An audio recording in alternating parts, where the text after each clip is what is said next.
নমস্কার বন্ধুরা, হ্যাপি লাইফে আপনাদের সবাইকে স্বাগতম।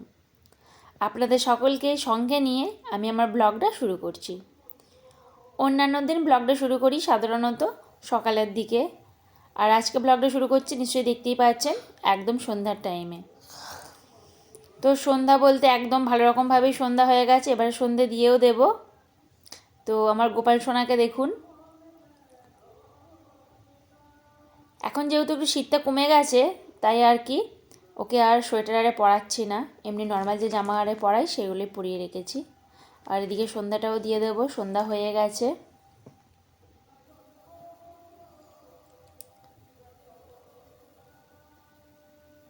সাধারণত সন্ধ্যার পর মানে বিকালের পর থেকে রান্না বান্না তো থাকে না, এই মেয়েদের নিয়েই থাকি, আর সন্ধ্যাবেলা সন্ধ্যাটুকু দিই। আর যদি রাতের বেলা খাবার দাবারের ব্যবস্থা থাকে তো সেটাই করি আর কি।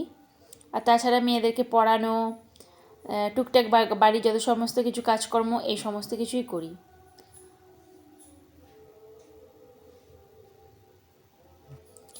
এদিকে এই টাইমে একটু শ্বশুরমশাই এসেছেন, আর মেয়েটাও একটু কফি খাবে বলছিল, অনেক দিন হলো কফিও খাওয়া হয়নি।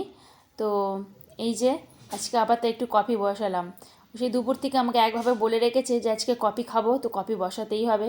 এদিকে কফিটা শেষ হয়েও গিয়েছিল, তাই আর কি শ্বশুরমশাইকে বললাম যে একটা কফি নিয়ে আসতে। তো 10 টাকার প্যাকেটের একটা কফি নিয়ে এসেছিলো, সেই প্যাকেটটা দিয়েই কফিটা বানাচ্ছি। যেহেতু এখন শীত কমেও গেছে তাই সেইভাবে আর কফি খাওয়া হয় না। শীতের সময়টা একটু কফি বা চা এই সমস্ত কিছু না খেলে ঠিক ভালো লাগে না, আর এখন শীত কমার জন্য এই সমস্ত এখন খাইও না। আর গরমকালে তো একদম এই সমস্ত একদম মানে খাওয়া পুরোপুরি বন্ধ করে দিতেই হবে। প্রচণ্ড পরিমাণে এখানে গরম পড়ে, শীতের সময় যেমন শীত আর গরমের সময় ঠিক তেমনি গরম। আর বর্ষাকালে তো কোনো বলার অপেক্ষাই থাকে না, যেহেতু মাঠের ধারে বাড়ি, তো চারিদিক থেকে ঝড় ঝাপটায় তো হয়েই থাকে। তো সমস্ত কিছুরই ভালো মন্দ এই দুই দিকই থাকে, শুধুমাত্র আমরা ভালোটা নেব খারাপটা নেব না এটা তো হতে পারে না। আমাদের জীবন হলো মুদ্রার এপিঠ ওপিঠ, খারাপ ভালো এই দুই নিয়েই আমাদের জীবন। আর ভালো মন্দর দুই যদি জীবনে থাকে তবেই কিন্তু আমাদের কোনটা ভালো কোনটা মন্দ এর অনুভূতিটা পাওয়া যায়। শুধুমাত্র যদি সুখ থাকে দুঃখ না থাকে, বা যদি শুধুমাত্র ভালো থাকে মন্দ না থাকে, তাহলে ভালোর অনুভূতিটাও বোঝা যায় না। তাই জীবনে ভালো মন্দ সমস্ত কিছুই থাকা দরকার, তবে দুঃখটা মনে হয় একটু কম হলেই ভালো হয় আর কি। তো যাই হোক, এদিকে কপিটা বসিয়েছিলাম, কপিটা তো করলাম দেখলেন। আর এখানে একটু সমস্ত রকম সবজি ছিল শীতের, আর তার সাথে 2-4টে সজনে ফুল ছিল, সজনে ফুলগুলো একবার অ্যাড করে দিয়ে এখানে একটু পকোড়া মতন বানিয়েছি। এই কপির সাথেই পকোড়াটা বেশ ভালো যায়, আর মুচমুচু কতন যদি বানানো যায় তো আরও বেশি ভালোই লাগে। এখানে যেহেতু শীতের প্রকোপটা অনেকটাই কমে গেছে, আর এবারে হালকা হালকা বেশ গরমও পড়ছে। তো ঘরের ভেতরে এটার আবহাওয়াটা বলছি, বাইরে গেলে তো ঠান্ডা আছেই, আর যেহেতু বাচ্চাদেরকে নিয়ে গেলে একেবারেই অনেকটাই ঠান্ডা লাগে। তো যাই হোক, তবে সেই পরিমাণে যে ঠান্ডাটা ছিল সেই পরিমাণে ঠান্ডাটা আর নেই। আর এখানে মোটা মোটা সোয়েটার কম্বল এই সমস্ত কিছু এই মেয়েটার এই যে আলমারিটা করে রেখেছিলাম এতে দেখলাম পুরো ভর্তি হয়ে গেছে, আর কোনো রকম জামা কাপড় রাখার কোনো স্পেসই পাচ্ছি না। তাই আর কি দেখুন না কত জামা কাপড় খালি বার করেছি। তো এগুলো সব মানে বাদ দিয়ে দেবো, আর এই গরমের কিছু জামা কাপড় এগুলো অ্যাড করে নিচ্ছি এখানে। এ দেখুন এইগুলো যখন একদম আমার মেয়ে ছোট্ট, ওই 1 মাস 2 মাস 3 মাস অনেকেই তখন দেখতে এসেছিলেন, তখন এইগুলো নিয়ে এসেছিলেন।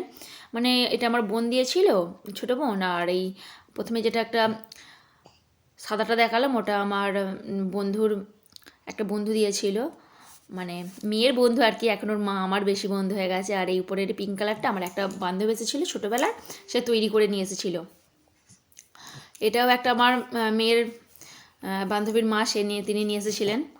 তো যাই হোক এই 4টে মোটামুটি আছে, একটু বড়োর মধ্যে সুতির জামা কাপড়ের মধ্যে আর কি। আর এটা তো এই যে এটা কোথাও গেলে তবে পরানো যাবে, এটা আমাদের লাড্ডু বাবুর। এইগুলোই ভাবছি গুছিয়ে গাছিয়ে রাখবো হাতের সামনে যদি থাকে, তারপরেই ছোটোখাটোর মধ্যে তারপরে আরও কটনের এটা সেটা আছেই, ওইগুলো গুছিয়ে রাখবো। তো এইগুলো নতুনত্বর মধ্যে বা নতুনের মধ্যে ছিল, তো এইগুলোই এখন অ্যাড করে রাখবো। আর এই বাচ্চাদের জামা কাপড়গুলো গুছিয়ে রাখার একটা বিশাল হ্যাপা আছে। আর এই যে পিঙ্ক কালারটা রাখলাম, এই পিঙ্ক কালারটা আমার পিসির মেয়ে যখন এসেছিলো তখন ও নিয়ে এসেছিলো। তো এটা এখন অনেকটাই বড়, আর এত গরমে এমনিতে অর্ডিনারি হিসেবে পরানো যাবে না, একটু বড় হলে মানে যখন হাঁটতে শিখবে সেই সময় কিন্তু এই সমস্তগুলো ওকে পরানো যাবে, এবং কোথাও গেলে হয়তো পরানো যাবে, ঘরের ভিতরে এগুলো পরানো যাবে না। মানে কোথাও কুটুম বাড়ি গেলে বা কোথাও বেড়াতে গেলে এই আর কি। এবার প্যাম্পাসটা একটু রাখলাম পাশেই। প্যাম্পাসটা তো এখন আর সেইভাবে আমি পরাই না, রাতেও পরাই না, কোথাও গেলে তবেই প্যাম্পাসটা পরাই। বারবার এই ডাইপার চেঞ্জ করতে অসুবিধা, আর সবসময় ডাইপারটা পরে রাখলে ওদেরও একটা অস্বস্তি বোধ হতে পারে। আর এখন বড় হয়ে গেছে, সেইভাবে আবার লাগেও না। তো যাই হোক, একটা দুটো এরকম শীতের জামা কাপড় আবার রাখতেই হয়, কারণ আবার এই যে গরম থেকে আবার হঠাৎ করে যে ঠান্ডা পড়ে যাবে না তার তো কোনো মানে নেই, যেহেতু এখন হোলি হয়নি। তো এই যে বাস্কেটটাও গুছিয়ে রাখি, বাস্কেটটার অবস্থা দেখুন না, বাস্কেটটা একদম অগোছালো ভাব হয়ে আছে। বাস্কেটটাও ভাবছি গুছিয়ে নিই এই সময়।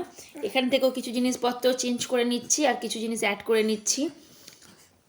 আর এই ছোট্ট ছোট্ট জামা কাপড়গুলো এতটা পরিমাণে রোজ গুছাতে লাগে, আজকে যেই গুছাচ্ছি কালকে দিনটা হয়তো ঠিক আছে, তার পরের দিন আবার যেই কে সেই হয়ে যাচ্ছে।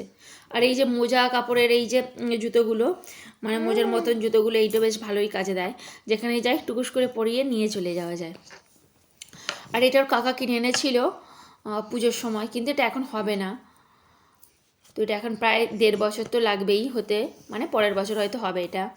আর এরকম সেম একটা কাকিমাও এনেছে, তো সেটাও পরানো হয়নি, দুটোই আবার আকাশি।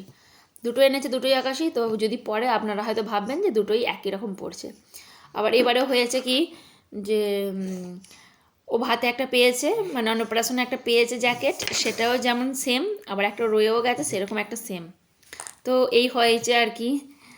আর এদিকে সোনামা এই যে ঘুম থেকে উঠেও পড়েছে, এদিকে ও যখন ঘুমাচ্ছিল তখনই আমি ওর আলমারিটা গুছিয়ে রাখছিলাম। আর একদমই জামা কাপড় কম্বল কিছুই রাখবে না, জামা কাপড় পরলে হুঁ হুঁ করবে যেন খুলে দিলে তবে শান্তি পায়। একদম হালকার মধ্যে যে জামা কাপড় হয় সেইগুলোকে এখন পরাতে হয়। আর এই আলমারিটা অনেকদিন হলেও পরিষ্কার করা হয়নি, আজকে ভাবলাম এই যখন আলমারিটা গুছালাম তো আলমারিটা একবারে পরিষ্কার করে নিই। আর বিছানাপত্রের ওপরেও দেখতেই পাচ্ছেন কি অবস্থা হয়ে আছে। এই সমস্ত কিছু এই সন্ধ্যার টাইমটাতে আমি গোছগাছটা করি, যদি মেয়েটা ঘুমায় আর কি, বা মেয়েটা একটু শুয়ে থাকলো সেই টাইমে। আর যদি না শুয়ে থাকে, আর যদি এদিকে মেয়েটারও কাজ দিতে থাকি, মানে স্কুলের খাতায় বা বাড়ির যে হোমওয়ার্কগুলো থাকে সেগুলো করাতে থাকি, তাহলে আর এগুলো হয় না। আজকে একটু ফ্রি আছে, আর মেয়েটার কাজগুলো আগেই আজকে দিয়ে রেখেছিলাম, ওকে বললাম তুই কাজগুলো কর। তো ওই কাজগুলোর এমনিতে প্র্যাকটিস মতন ছিল, আর এখন ওকে ওই কাজগুলো করতে বসিয়েছি। আর আমি এই আলমারি, তারপরে যা সমস্ত কিছু আছে গোছন গাছন করার আছে সমস্ত কিছু করে নিচ্ছি। ও শুয়ে আছে, শুধু আমাকে কুক দিয়ে দিয়ে ডাকছে আর করছে দেখুন। 6 7 8 এখন যেমন আগে যেমন ঘুমালে বোঝা যেত না যে উঠে পড়েছে কি না, এখন ঠিক ও উঠে পড়ার সাথে সাথেই দেখি মুখ দিয়ে আওয়াজ করছে, তারপরে আবার পাশ ফিরে যায়। এখন যেটা ভয় হয় আর কি, ওকে এই খাটে শুয়ে যে আমি বাইরে যাব, এটা আমার খুব এখন বেশ ভয়ের মধ্যে থাকি, কারণ ও এখন পাশ ফিরে যতই বালিশ দিয়ে থাকি না কেন, বড় বালিশ হলে আলাদা, কিন্তু ছোটো বালিশ হলে ও ঠিক উপর হয়ে ওর উপর দিয়ে চলে আসে। তো ভয় লাগে না পড়ে গেলে হয় আর কি। হয়তো খুব জোরালে 1 মাস হবে, তারপর কিন্তু ওকে নিচেই শোয়াতে হবে। এখানে মেয়ের এই যে সব জিনিসপত্র পড়ে আছে, এখানে অনেক জিনিসপত্র বেশ ভালো ভালো আছে যেগুলো নিয়ে ছোটো মেয়েটা খেলতে পারবে। ও এই সমস্ত একটা দিনের জন্য নিয়ে খেলেনি, আর এই যতই ভালো ভালো জিনিস থাকুক না কেন, খেলনাবাটি মেয়েদের একটা বেশি আকর্ষণ করে। তো ভালো ভালো জিনিসপত্র থাকবে, কিন্তু এই যে কাদা জল এই সমস্ত নিয়েও খেলে। তো আমি সেই জন্যই ভাবলাম যে 3-4টে যে সমস্ত জিনিসপত্র আছে বেছে রেখে দিই, কারণ এগুলো নিয়েও একটা দিনের জন্য খেলেনি, অথচ প্যাকেটে ভরে রেখে দিয়েছে। এইগুলো আমি ভালো করে একটু ধুয়ে নেব আগে। আর এই বাস্কেটটা অন্নপ্রাশনে পেয়েছিল, এই সমস্তটাই বেশ গুছিয়ে গাছিয়ে রেখে দিই। তো যাই হোক, ভিডিওটি এখানে শেষ করছি। যদি ভালো লেগে থাকে অবশ্যই একটা লাইক এবং একটু কমেন্ট করবেন। যদি নতুন বন্ধু থাকেন সাবস্ক্রাইব করে পাশে থাকবেন। আপনাদের একটা লাইক একটা কমেন্ট আমাকে পরবর্তী ভিডিও বানাতে মোটিভেট করে। তো চলুন, ততক্ষণের জন্য আপনারাও সুস্থ থাকুন। আবার দেখা হচ্ছে পরবর্তী কোনো ব্লগে বা অন্যান্য কোনো টিপস নিয়ে, যেমন আমি আসি সেই রকম আসবো। আর আশা তো রাখছি আপনারাও আমার সাথেই থাকবেন ঠিক এইভাবে, আর আমি আমার পুচু সোনাদেরকে নিয়ে যেন খুব ভালো থাকতে পারি এই আশীর্বাদ করুন। তা ভিডিওটি এখানেই শেষ করলাম। শেষ পর্যন্ত দেখার জন্য অসংখ্য ধন্যবাদ।